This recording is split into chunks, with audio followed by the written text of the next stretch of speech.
FM News Talk 97.1. On-demand audio. Peggy Hubbard, who we've had as a guest on the show before, obviously, but who's got her own Facebook fan page, Peggy's Corner. Peggy, how are you? I'm pretty good, Marc. Good afternoon. Hey, you been doing well? Been doing pretty good. You've been keeping busy. What I saw part of your reaction yesterday to that sit-in by Democrats on the House floor. Oh, Marc, that wasn't a sit-in. That was a timeout. I mean, let's call it what it is. It was romper room at its best. Okay, they're throwing a hissy fit over gun control when we have Chicago, St. Louis, Baltimore, Miami, New York, Los Angeles. The last weekend, Father's Day weekend, okay, we had a total of over, I believe it was, if I'm correct, 37 people shot on Father's Day. You know, and this has been ongoing since January 1st all the way up to that date. We had over 3,000 shootings, and now you want to throw a temper tantrum on the floor and holler gun control when people are in Chicago getting their butts shot off. Now you want to say something. Now you want to spark debate and hold out for gun control when people have been literally getting their butts blown off for the last year. In a town, right, and because obviously you live in Illinois, but in a town of Chicago where they have some of the strictest gun laws in the nation.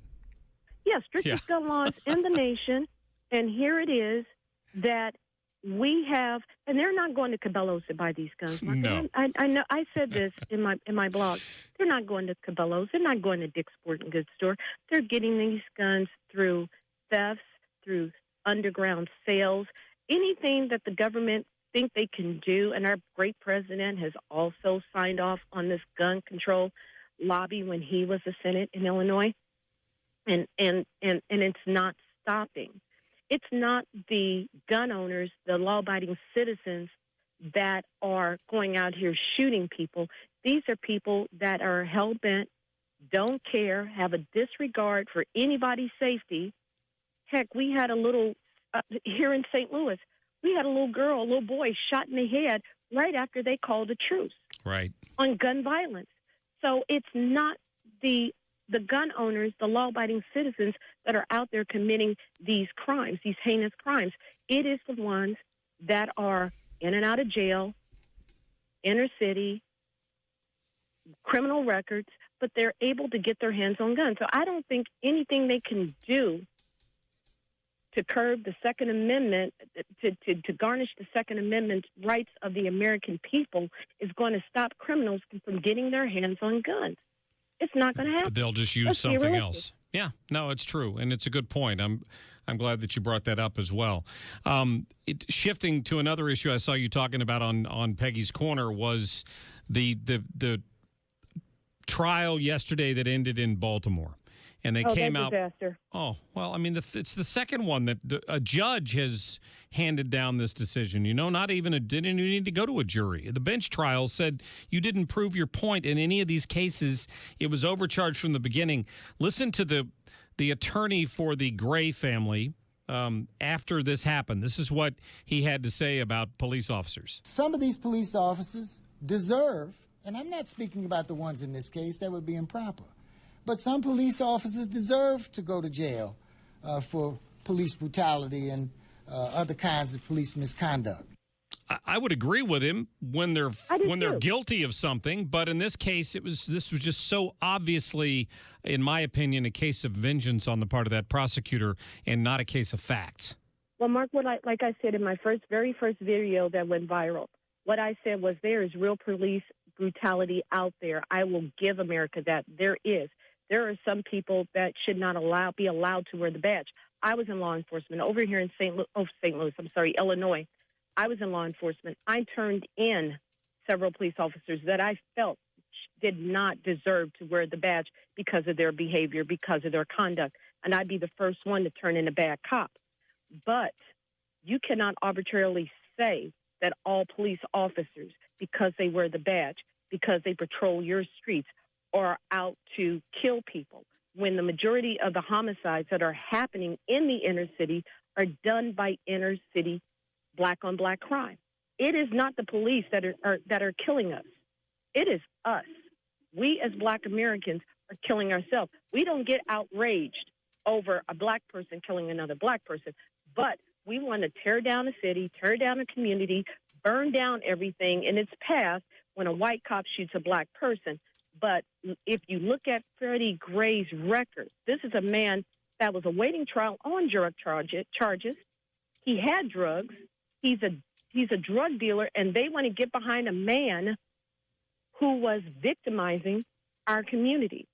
And this woman who jumped on the bandwagon along with Al Sharpton and Jesse Jackson and hollering out for justice, and these cops, and I don't understand what a lot of people are up in arms about. Why weren't there seatbelts inside the paddy wagon? Hello, have you ever been in a paddy wagon? It is.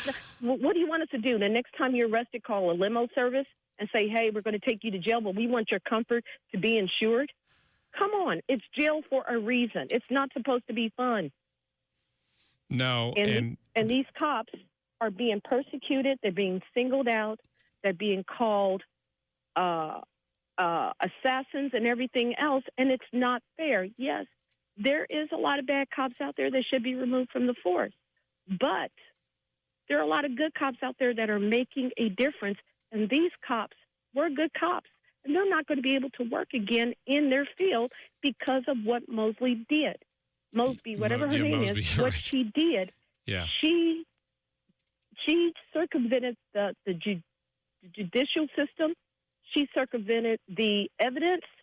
She did everything she could to appease what she thought was an injustice, where the injustice was these cops were guilty before proven innocent, and we say that we're always innocent until proven guilty. They were already tainted, and the smartest things these cops ever did was ask for a bench trial.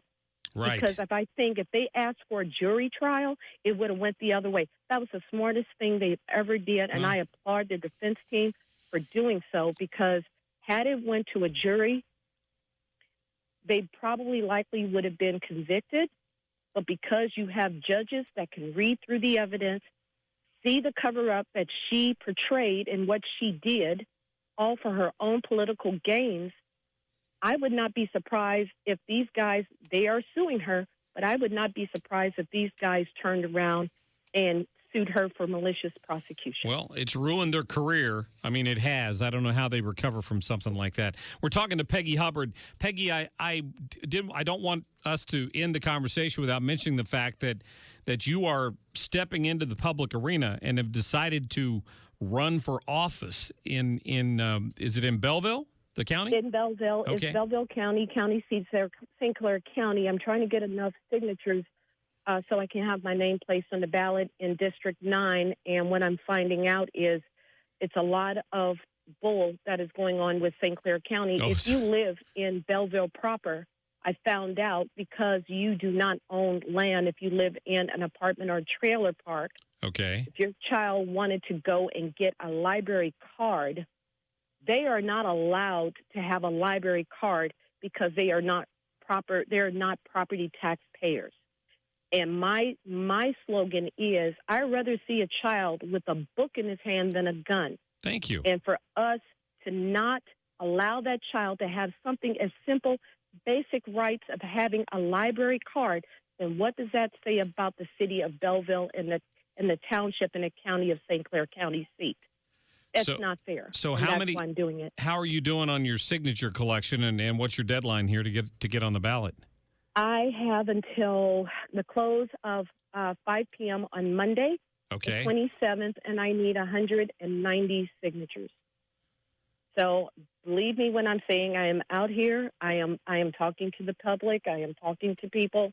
I am trying to get the word out that there has to be some kind of voice and change for Belleville for the better. And I am ready to step up and be that voice if I'm allowed. Well, good luck with it. It's I know that you were going on about some of the interesting conversations you had with people when you knocked on their doors. Oh yeah, I was given some very juicy information about not being able to have a swimming pool. We don't have a pool. We don't have a community center in Belleville. We're putting up a $30 million hotel and convention center and brew house, but our services are going down where the business and companies and our mayor is forgetting about us as the citizens of Belleville.